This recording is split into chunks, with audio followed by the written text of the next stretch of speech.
Beaucoup de gens sont aujourd'hui dans l'islam parce que beaucoup de fausses lampes, de faux serviteurs ont prêché des choses tellement idiotes que les gens qui réfléchissaient sont devenus musulmans. Parce qu'ils ont senti que ce qui est dit là ne peut pas marcher, c'est trop faux. Mais avec la vérité que nous apportons du vrai soleil qui est Christ, Jésus, beaucoup de personnes dans l'islam sont capables aujourd'hui de comprendre qui est le véritable sauveur, le véritable salut, le véritable Dieu est sorti de l'islam. Et donc, nous sommes des lampes. Les lampes brillent dans cette saison. Il faut trouver une lampe. Or, la lampe qui brille ne déforme pas la réalité, mais montre la réalité. Et beaucoup de personnes, quand elles ont commencé à m'entendre dire Jésus n'est pas le Père, Jésus n'est pas le Dieu créateur, mais il est le Fils du Dieu créateur. Jésus existait avant de venir sur terre, mais il était auprès du Père.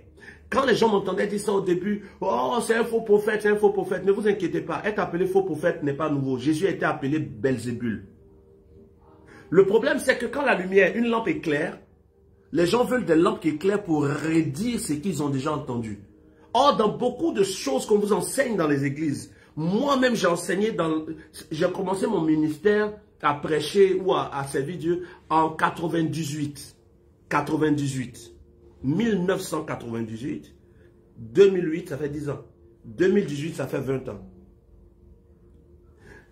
J'ai prêché pendant plus de 20 ans que Jésus est lui-même le Père, le Fils et le Saint-Esprit. Pendant plus de 20 ans. Mais Dieu savait dans mon cœur que je cherchais la vérité, le véritable. Que je n'étais pas là pour chercher l'argent, ni pour chercher la gloire. Comme l'apôtre Paul qui persécutait l'église, pensant bien faire. À un moment, Dieu s'est révélé à moi, il m'a dit, je sais que tu me cherches, voici je vais me révéler à toi, pour que ceux qui sur terre ont besoin de la vérité, ouvrent leur intelligence, écoutent et vérifient comme les chrétiens de Béret pour être sauvés.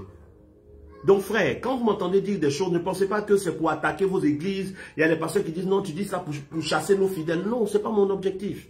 L'objectif c'est l'éternité. L'objectif c'est l'éternité.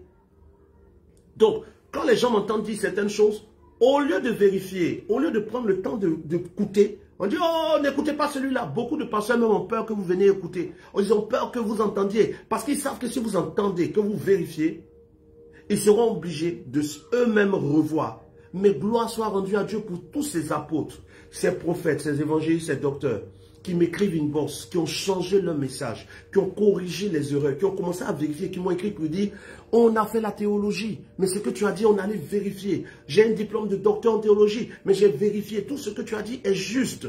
On n'avait pas vu comme ça. Leur humilité est grande.